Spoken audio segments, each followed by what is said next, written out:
अखिल भारतीय विद्यार्थी परिषद प्रयाग महानगर के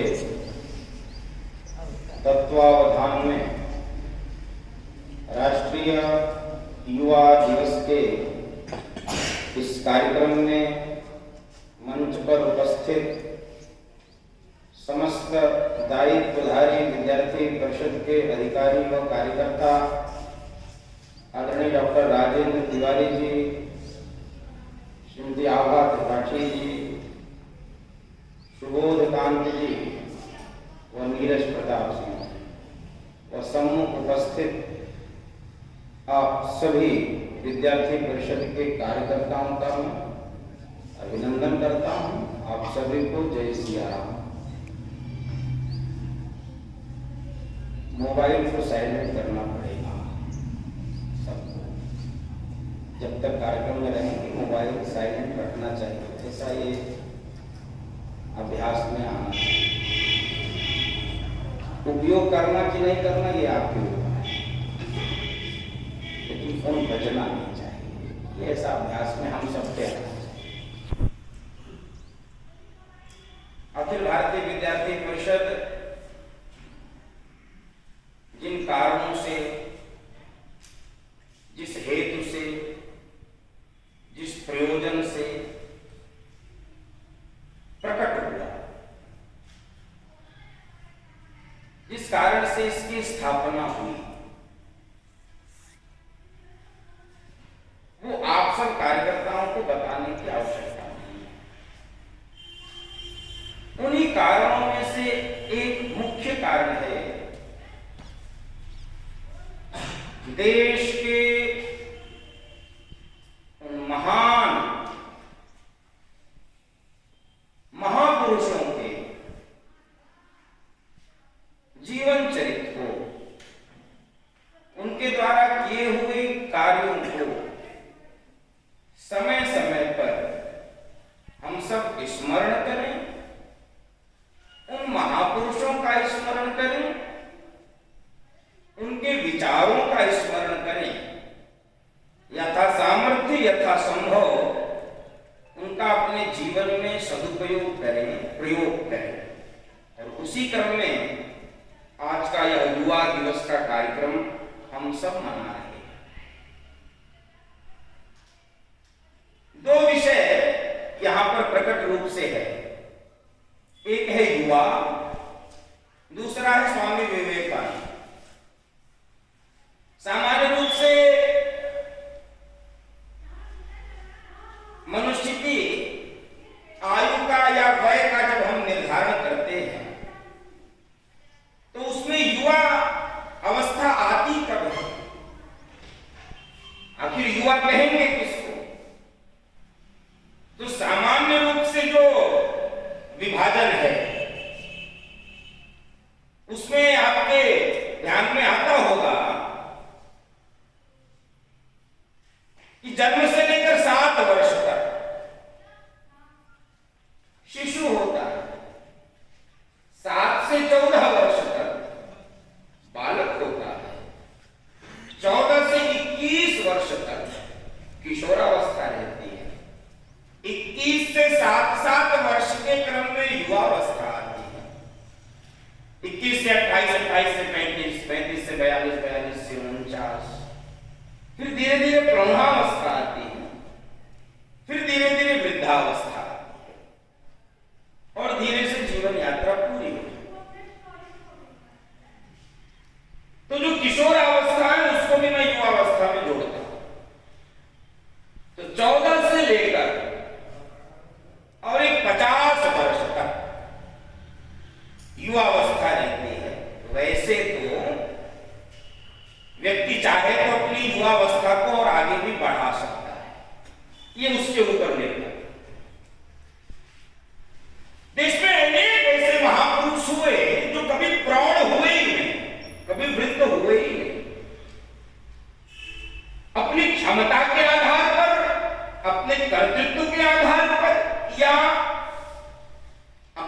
वायु के भी आधार।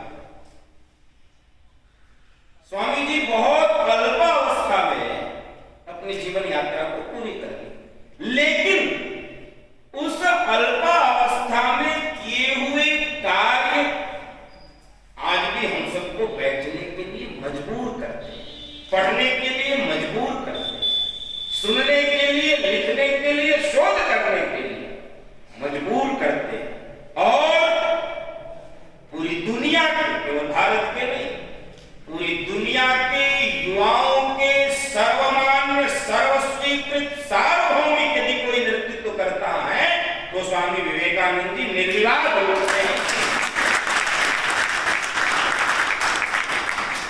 अब ऐसे स्वामी जी के जीवन को युवाओं से जोड़कर तैत्तिरीयोपनिषद में युवा की एक परिभाषा, उस युवा की परिभाषा में उपनिषदकार ऋषि कहता है, युवा स्यात्, युवा हो कौन? साधु युवा। परिभाषा है स्पष्ट, युवा स्यात् साधु युवा। युवा हो कैसा हो? साधु। अब साधु की बड़ी परिभाषा हो जाएगी, उसमें प्रवेश में नहीं। युवा की पहली पहचान है वो साधु हो। साधु को आप लंबा बाल से, लंबा जटाजूट से, छाप तिलक से, कपड़े से, आश्रम से एकदम मत जोड़िएगा। साधु उसको भी कहते हैं, उसको ही नहीं कहते, ये स्पष्ट होना चाहिए। लंबे जटाजूट वालों को, आश्रम वालों को, प्रवचन वालों को साधु कहते हैं, लेकिन केवल उन्हीं को साधु कहते हैं ऐसा नहीं। साधु की एक बड़ी व्यापक परिभाषा है, उस परिभाषा के अंतर्गत युवा आना चाहिए। तो युवा साधु हो, एक विषय। दूसरा विषय, उसकी चर्चा हम सब कदाचित करते रहते हैं। युवा को उल्टा करते हैं तो बनता क्या है? वायु। तो बिना वायु के कोई जीवित नहीं रह सकता। यथा वायुं समाश्रित्य वर्तन्ते सर्वजन्तवः। वायु के सहारे सभी जीव जीवित रहते हैं, ये प्राणवायु है। तो जीव जीवित यदि वायु के सहारे रहता है तो कोई भी राष्ट्र यदि जीवित रहता तो वह युवाओं के आधार पर ही जीवित रहता है। तो युवा कैसा हो? वो वायु के गति से चलने वाला, वायु शब्द की सार्थकता को सिद्ध करता हो। वायु का काम क्या है? सबको जीवन देना। युवाओं से जोड़कर मेरे मन में एक विषय आ रहा है कि जानकी जी का जब हरण हो गया, रावण ने जानकी जी का हरण कर दिया और हनुमान जी को एक काम सौंपा गया, तो मानस जब आप पढ़ेंगे या सुनेंगे तो आपको ध्यान में आया होगा, हनुमान जी वायु के समान हो गए। ऐसे तो वायु पुत्र है ही नहीं, वायु के समान हो गए। देश में विपत्ति आवे, देश में आपत्ति आवे, देश की संस्कृति का अपहरण होने लगे, देश के प्रतीकों का अपहरण होने लगे, तो युवा को वायु के समान जागृत होकर, चैतन्य होकर उस देश की संस्कृति जो अपहृत हो चुकी है उसको अपहरण से मुक्त कराना, ये भी युवा का काम है, ये युवा की जिम्मेदारी है कि देश की संस्कृति को वापस, देश के गौरव को वापस। और इसीलिए स्वामी विवेकानंद जी, इंग्लैंड के लोग, जब स्वामी विवेकानंद जी इंग्लैंड थे वहां एक चर्चा होती थी और चर्चा में सदैव जिस काल में स्वामी जी रहे, भारत को, भारतीयता को उपहास की दृष्टि से देखा जाता, हंसा जाता। राष्ट्रीय स्वयंसेवक संघ की जब स्थापना परम पूजनीय डॉक्टर केशव बलराम हेडगेवार जी ने किया तो देश में एक हास्यास्पद स्थिति उत्पन्न होती थी। उनके साथ के लोग ही कहते थे कि कैसे लोगों का संगठन करने चले भाई, जो इकट्ठा तभी होते हैं जब कोई कंधे पर होता है, चार इकट्ठे ही तब होते हैं जब पांचवा कोई इनके कंधे पर होता है। ऐसे लोगों का संगठन करने चले, मेढक रोकने चले। ऐसी हास्यास्पद स्थिति में राष्ट्रीय स्वयंसेवक संघ की स्थापना होती है और कालांतर में विद्यार्थी परिषद जैसे संगठनों का जन्म होता है और आप उसके कार्यकर्ता हैं। स्वामी विवेकानंद जी से इंग्लैंड के लोग कह रहे थे कि सामान्य चर्चा चौराहे चौराहे पे चलती थी कि आप लोग भाषण में बोलते हैं, हमारी हजारों वर्ष की संस्कृति है, हम हजारों वर्ष से ज्ञान विज्ञान की परंपराओं में बड़े अग्रणी रहे हैं, हमने बड़े बड़े आविष्कार हजारों वर्ष पहले ही कर दिए थे। हम भी बोलते हैं भाषण में।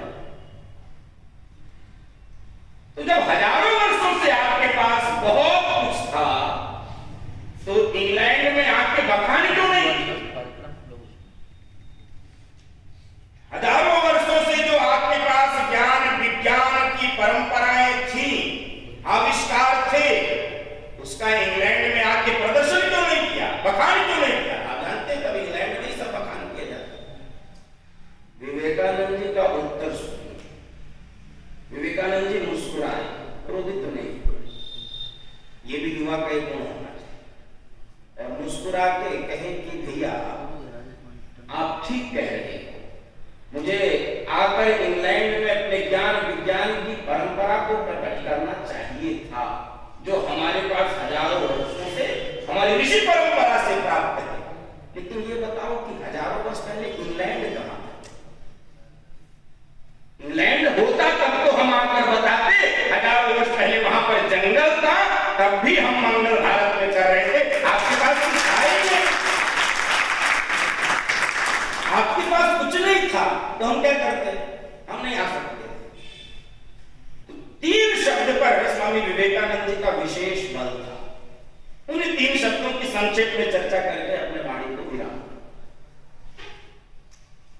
एक है स्वावलंबन, और ये पत्रों के माध्यम से अनेक पत्र स्वामी विवेकानंद जी लिखते थे अपने अनुयायियों को, अपने भक्तों को, या जिनके प्रति वो समझते थे। स्वावलंबन, एक है स्वाधीनता और तीसरा स्वाभिमान। फिर से स्मरण करिए, स्वावलंबन, स्वाधीनता और स्वाभिमान। न्यूयॉर्क के ईटी स्टर्डी नामक एक व्यक्ति को पत्र लिखा स्वामी जी, और स्वामी जी ने उसमें ये बताया कि हमको हमारे गुरु का एक वरदान प्राप्त है। वरदान क्या है? वरदान ये है कि केवल बातें करके नहीं,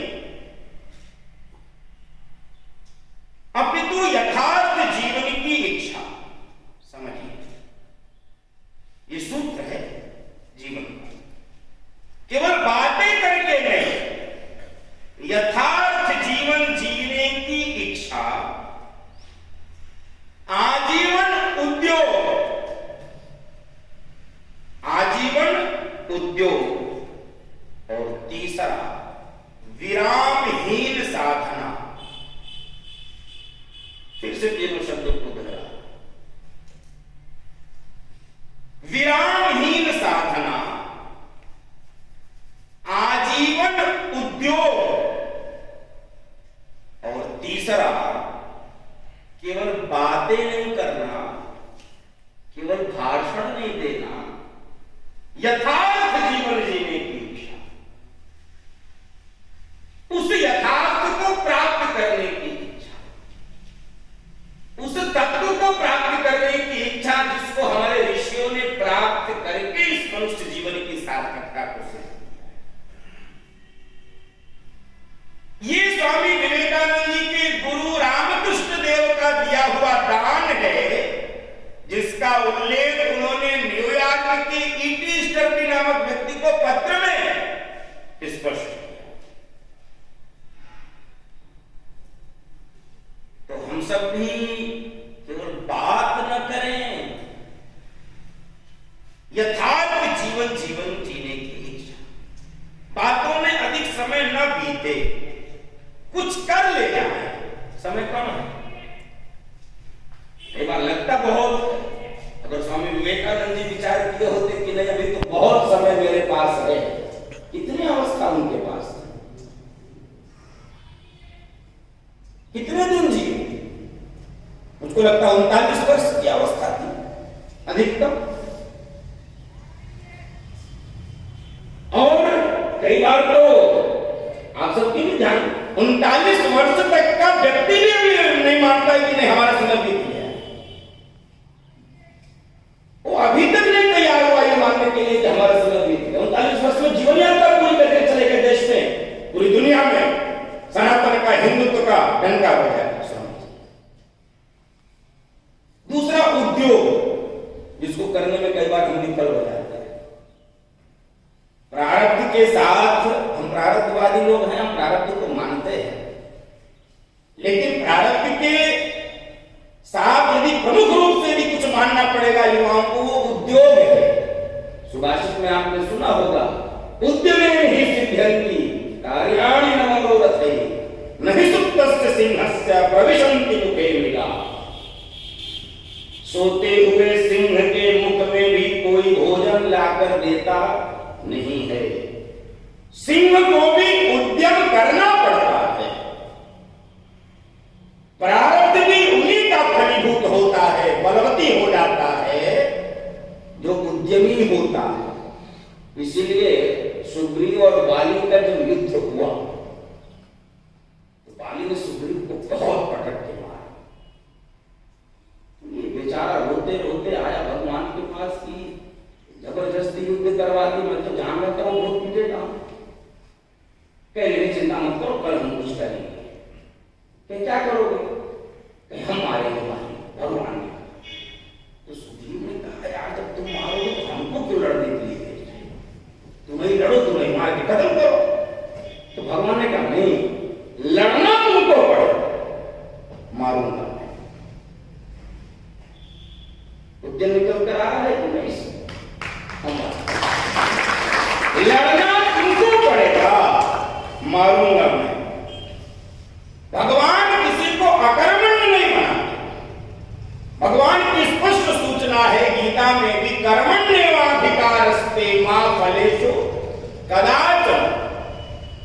तुम्हारा अधिकार कर्म में है, कर्मण्येव। तुम्हारा अधिकार केवल और केवल कर्म में, फल में है ही नहीं है। तो फल में जिसका अधिकार है वो फल देने का काम करेगा। कर्म हमको करना है, उद्योग हमको करना है। और तीसरा, विरामहीन साधना। संकट सबके जीवन में आते हैं, असफलताएं सबके जीवन में आती हैं। यदि मनुष्य हैं तो असफलता आएगी, यदि लगातार सफलता मिले तो हमारी मनुष्यता में कुछ संकट है। जीव है, यदि जीवधारी है, मनुष्य है, तो असफलता ना हो ये हो ही नहीं सकता, आएंगी। फिर मनुष्य का काम क्या है? सत्पुरुष का लक्षण क्या है? फिर एक सुभाषित है मेरे दिमाग में, उससे ये विषय स्पष्ट हो जाए। प्रारब्धेन फल विघ्न भये नीचैः, प्रारब्ध विघ्न विहिता विरमन्ति मध्या, विघ्नैः पुनः पुनरपि प्रतिहन्यमानाः, प्रारब्ध च उत्तम जनाः न परित्यजन्ति। संक्षेप में मैं आपको स्पष्ट कर दे रहा हूं, संस्कृत के विद्यार्थी सब नहीं होंगे। कुछ लोग काम शुरू करते हैं, प्रारब्ध विघ्न भये नीच, और कुछ शुरू ही नहीं करते, कुछ काम शुरू नहीं करते, किससे विघ्न आ जाएगा। चलेंगे तो पानी बरस जाएगा, जाम लग सकता है, पंचर हो जाएगी गाड़ी, तो चलेंगे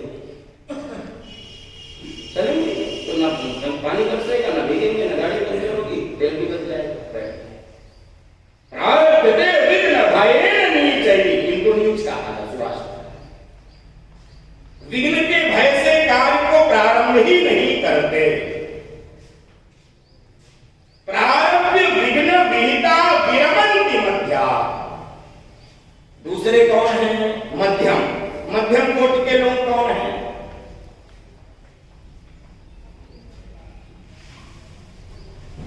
मध्यम कोटि के लोग कौन हैं?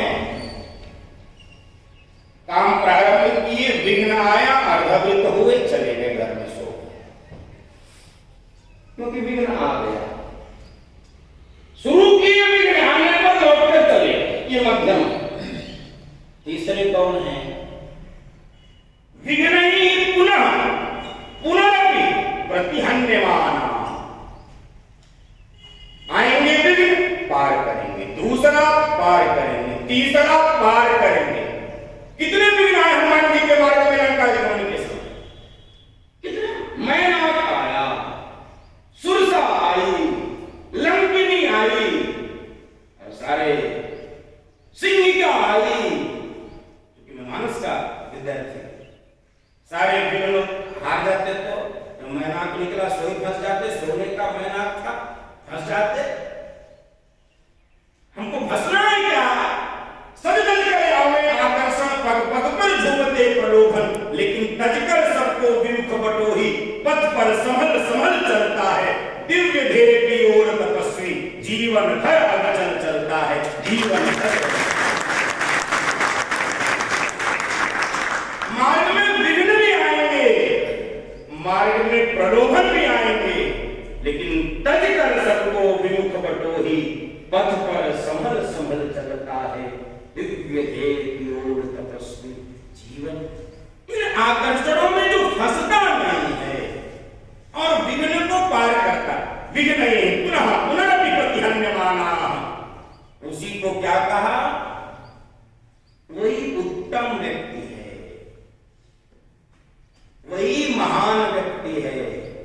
और विघ्न आने पर भी विघ्नों की परवाह न करते हुए भी अमेरिका के शिकागो में पहुंचकर विश्व धर्म सम्मेलन में भारत भारतीयता सनातन का ध्वजा फहराने वाला व्यक्ति ही स्वामी विवेकानंद हो जाता है। कितने विघ्न आए आपको स्मरण है, वो आप पढ़ते हैं, उसकी चर्चा नहीं करें। तो युवा शब्द की सार्थकता और युवा की सार्थकता दो विषयों में समझा जाए।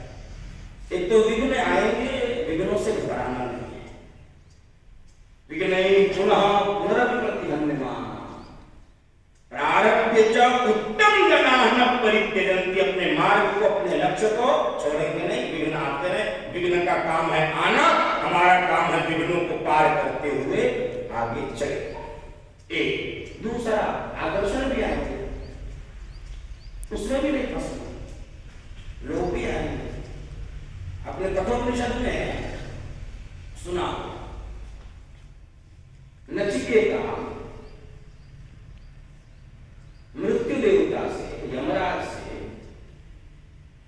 वर मांगता है, तो उसकी अवस्था को देखकर, जैसे हमको कोई अच्छा मोबाइल दे तो ठीक है, हमको मोबाइल मिल गया, बाकी उससे बात क्यों करना, बढ़िया गाड़ी मिल जाए, बढ़िया जींस मिल जाए, बढ़िया कपड़ा मिल जाए, बढ़िया हमको चकाचक खाने को मिल जाए, ज्यादा चक्कर में क्यों पड़े? हम जिस अवस्था में है मिल जाए तो ठीक है। तो यम को लगा कि नचिकेता भी इसी योगी, इसको बढ़िया मोबाइल दे देंगे, बढ़िया इसको फ्लैट दे देंगे, बढ़िया गाड़ी चकाचक दे देंगे, बढ़िया भोजन का इंतजाम कर देंगे, और नचिकेता लौट के चले जाए। क्यों परेशान होते कि तुम क्या पूछना चाहते हो? उस ब्रह्म तत्व, अग्नि तत्व को जानना चाहता था नचिकेता, अपने कठोपनिषद में सुना, और उस ब्रह्म तत्व को जानना चाहता। तो कहते हो तुम स्वर्ग की अप्सराओं को ले लो, तुम स्वर्ग के सुखों को ले लो। स्वर्ग में कितना सुख होता है, हम लोग तो भी गए नहीं हैं अब, लेकिन कल्पना में थोड़ी स्वर्ग में क्या होता है। अब वो सुख मिले, उसको छोड़ रहा है नचिकेता। क्या कह रहा है? स्वभावामर्त्यस्थिदंत कैतत् सर्वेन्द्रियाणां जरयन्ति तेजा, अपि सर्वं जीवितम् अल्पमेव तवैव वाहास्तव नृत्य गीते। ये तुम्हारा जितना भी ये स्वर्ग का ये आकर्षण है, ये इंद्रियों के तेज को समाप्त करने वाला, ये हमको नहीं चाहिए। हमको उस ब्रह्म विद्या को दो, हमको उस आत्मविद्या का ज्ञान हमको दो। आकर्षण मिलेंगे, प्रलोभन मिलेंगे, लेकिन युवा अपने लक्ष्य की ओर भागता जाता है, इन आकर्षणों में फंसता नहीं। इसलिए जो 3 बातों का संकेत किया उसको क्रमशः मैं केवल गिना दूं, व्याख्या करने में बहुत समय नहीं है। एक है स्वावलंबन, जिसकी चर्चा मैंने आप सबके सामने किया कि केवल बात नहीं, काम करना है। दूसरा, थकना नहीं है, आजीवन उद्योग करना है। तीसरा, विरामहीन साधना करनी है।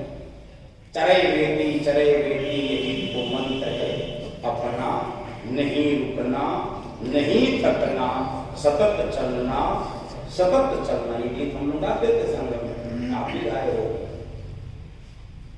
दूसरा, स्वाधीनता, बहुत महत्वपूर्ण विषय है। अभी आजादी का हमने अमृत महोत्सव मनाया। आजादी के अमृत महोत्सव में हमने शब्द का प्रयोग किया स्वाधीनता, क्योंकि आजादी शब्द कहीं ना कहीं हमारी स्वाधीनता को पूर्ण रूप से परिभाषित नहीं करता।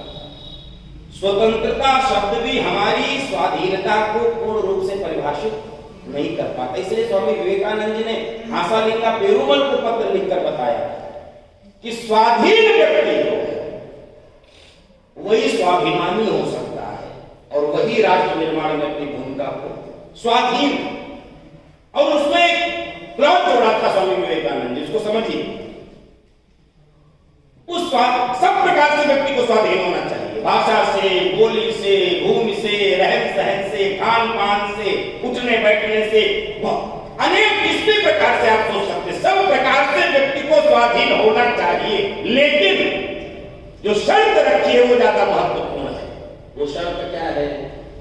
वो शर्त है वो स्वाधीनता दूसरों की स्वाधीनता को बाधित न करती हो।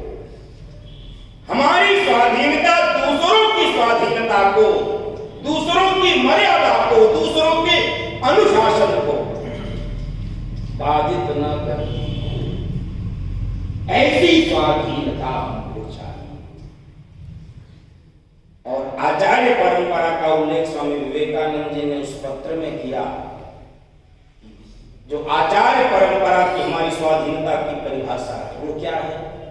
वो हम सब की मुक्ति की है, हम सब मुक्त हो, यही स्वाधीनता की सर्वश्रेष्ठ परिभाषा है या सर्वश्रेष्ठ लक्ष्य है।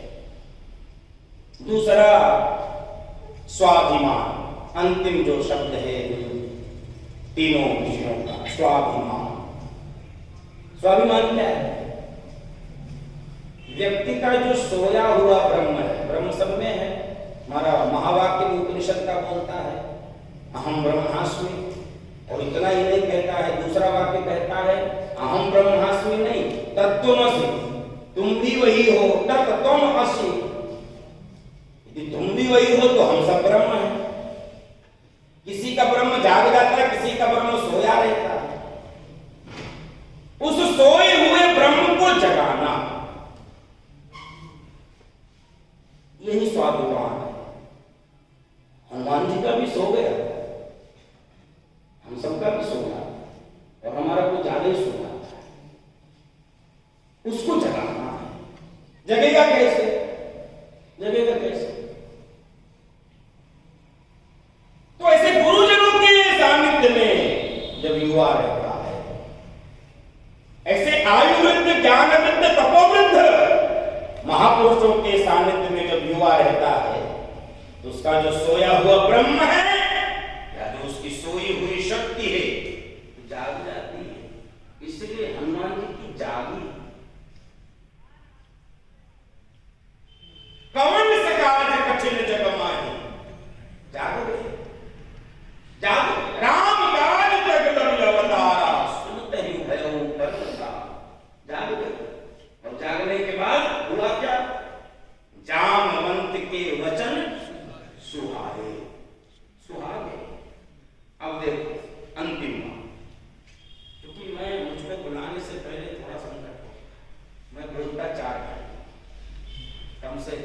से 4 घंटे में कथावाचक, तो हम 3-4 घंटे बोलते ही रहते हैं। यद्यपि यहाँ नहीं बोलेंगे, आप डरिए नहीं, क्योंकि मैं जानता हूँ 3 घंटे नहीं, अगर 3 ज़्यादा ही बोलते धीरे धीरे पीछे से सरकना शुरू हो जाएगा। और ये राजेंद्र जी और ये रावत जी मुझसे कहेंगे अच्छा आपने कर दिया। तो अंतिम बात,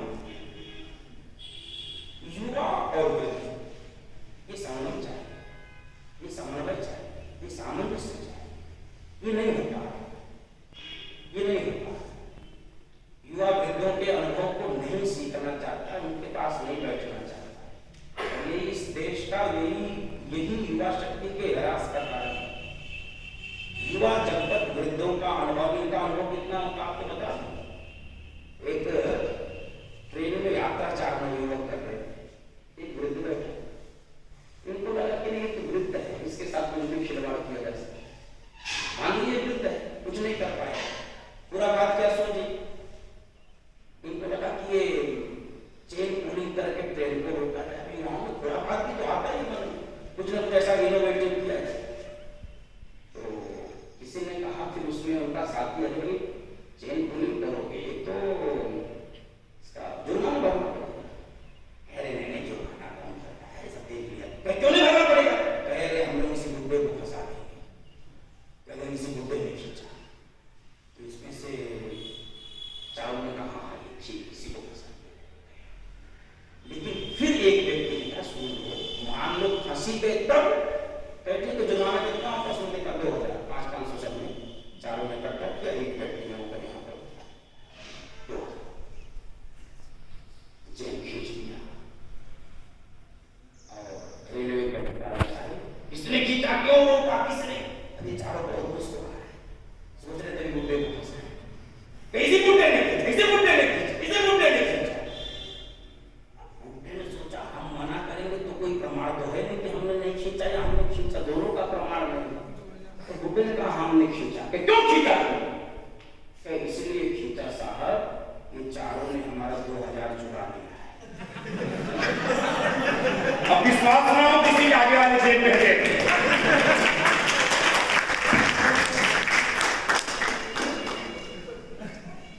तो हम कितने भी आगे हो जाएंगे, कितने भी तीक्ष्ण बुद्धि के हो जाएंगे, बुजुर्गों से ज्यादा अनुभव नहीं हो सकता। हमारे पास शक्ति ज्यादा हो सकती, क्षमता ज्यादा हो सकती, सामर्थ्य ज्यादा हो सकता, बल ज्यादा हो सकता, विवेक ज्यादा हो सकता है, बुद्धि ज्यादा हो सकती है, लेकिन अनुभव वो ऐसे ही वृद्धों के सानिध्य में रहने से आता है। तो हम वृद्धों के अनुभव का उपयोग करते हुए इस भारत को, भारत अपना विश्व गुरु हो, जन जन का यह सपना है, औरों को न देखें सोचें, योगदान क्या अपना है। अपने अपने योगदान को इस भारत निर्माण में, इस राष्ट्र निर्माण में हम सब कैसे अपने योगदान को कर सकते हैं। और जिस कारण से युवाओं का उपहास हो रहा है पूरे देश में, पूरी दुनिया में, केवल आपकी चर्चा में पूरी दुनिया में, मैं चूंकि जाता रहता हूँ बहुत जगहों पर, तो एक उपहास का विषय जिन कारणों से बन रहा है, उन उपहासों पर हम सभी चर्चा कभी बैठ के करें। देखो वो युवा तो युवा नहीं हो सकता जो 24 घंटे मोबाइल चलाता, नहीं हो सकता। वो युवा पागल हो सकता है, कठोर बात भी सुनी, मीठी बहुत सुनी, वो पागल हो सकता है, रोगी हो सकता है, मनोरोगी हो सकता है, वो युवा नहीं हो सकता। 24 घंटे जो मोबाइल चलाते हैं, स्पष्ट मान लीजिए, मैं कोई वैज्ञानिक नहीं, मैं विज्ञान का विद्यार्थी भी नहीं, मैं कोई चिकित्सा शास्त्र भी नहीं, लेकिन स्पष्ट अपनी बुद्धि क्षमता गुरुओं की कृपा से मैं बोल सकता हूं। 24 घंटे माने समझ लीजिएगा 24 घंटा, ये मत सोचिएगा 24 कैसे चलाएंगे, सोएंगे या ये करेंगे, वो निकाल लेना उसमें से 4-6 घंटे। उसके जो प्राकृतिक गुण है, उसकी जो नेचुरल एनर्जी है, वो धीरे धीरे समाप्त होती जाएगी। जो उसकी बुद्धि है, जो प्रत्युत्पन्नमति है, मैंने प्रयोग करके देखा, ज्यादा मोबाइल चलाने वालों से बात करिए, बोलेंगे इधर, देखेंगे उधर, बताएंगे कुछ, करेंगे कुछ, एकदम जैसे हैंगओवर में चलते हैं। समझ में नहीं आता है कहाँ वो, क्यों? क्योंकि वो इंस्ट्रूमेंटल हो चुके हैं। जिन स्वाधीनता की बात मोबाइल करने वाले व्यक्ति स्वाधीन हो नहीं सकता, वो मोबाइल के परतंत्र है, मोबाइल के पराधीन है। उससे पूछिए कि मैं पूछता हूँ कथा में गुरु गोविंद सिंह के कितने बच्चे थे, वो दिमाग नहीं चलाया, वो गूगल करे, उसको पता नहीं है, तो वो सोचता गूगल से आएगा। गूगल से ज्ञान नहीं मिलता, गूगल से डाटा मिलता है, गूगल से ज्ञान नहीं मिलता, ज्ञान तो गुरु की चलना है। ऐसे अनेक विषयों के कारण हमारा उपहास हो रहा, हमारी शक्ति का ह्रास हो रहा। मैं भी उपयोग करता हूँ, आप भी करते हैं, करना चाहिए। सूचना का, विज्ञान का, प्रौद्योगिकी का उपयोग करना चाहिए, लेकिन उपयोग किस हद तक करना, उपयोग कितना करना, उसकी सीमा क्या है, उसकी मर्यादा क्या, उसका अनुशासन क्या है, इस पर विवेक रखते हुए हम सब मोबाइल के एडिक्ट न बने, हमारा व्यसन न बने, हम विद्या व्यसनी बने, हम सेवा व्यसनी बने, हम स्वाध्याय व्यसनी बने, हम अनेक प्रकार के इन सद्गुणों के व्यसनी बने। व्यसन जीवन में चाहिए, अच्छी किताबों को पढ़ने का व्यसन चाहिए, अच्छे लोगों के साथ उठने बैठने का व्यसन चाहिए, अच्छे लोगों से बात करने का व्यसन चाहिए, अच्छी जगहों पर जाने का व्यसन चाहिए, अच्छी जगहों पर कुछ सीखने का व्यसन चाहिए। लेकिन हमारा व्यसन मोबाइल या अन्य व्यसन, जिसकी चर्चा मैं नहीं करूँगा, आप समझ लो, उन व्यसनों में युवा न फंसे। मुझे लगता है स्वामी विवेकानंद के युवा दिवस को मनाने की यही सार्थकता होगी, क्योंकि स्वामी विवेकानंद जी बहुत कुछ प्राप्त कर सकते हैं, लेकिन उन्होंने काली को प्रकट करने के बाद भी बहुत कुछ नहीं माना। रामकृष्ण देव ने कहा मानो सांसारिक सुख सुविधाओं, क्यों बार बार हमको ताना देते हो?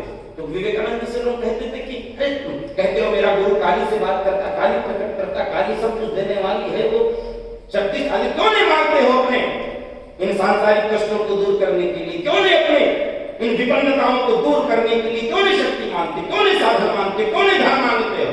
एक दिन स्वामी जी को भी लगा आज मांग ही लेंगे, रामकृष्ण के पास गए, गुरुदेव शिकायत मत करो, समझ गया मैं वो सब नहीं दे सकता हूँ, लेकिन काली आज प्रकट होगी, जाकर मांग लो।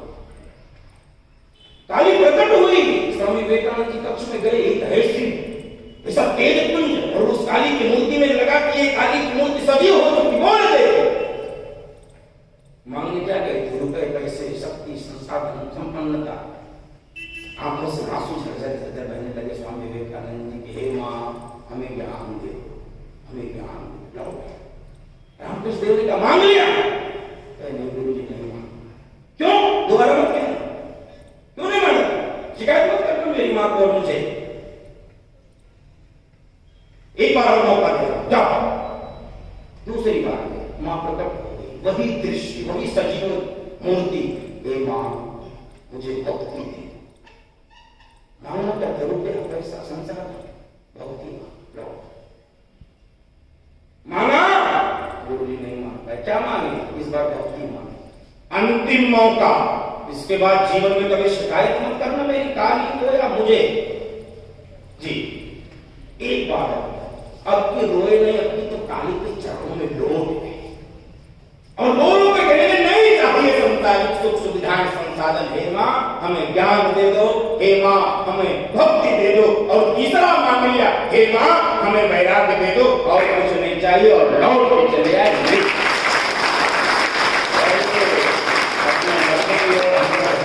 सिद्ध होते रहे। आप सबके प्रति बहुत शुभकामना, बहुत मंगल कामना। आप सब निरोग रहें, अपने लक्ष्य को आप सब प्राप्त करें, आप यशस्वी हों। जय हिंद, जय भारत, जय माता।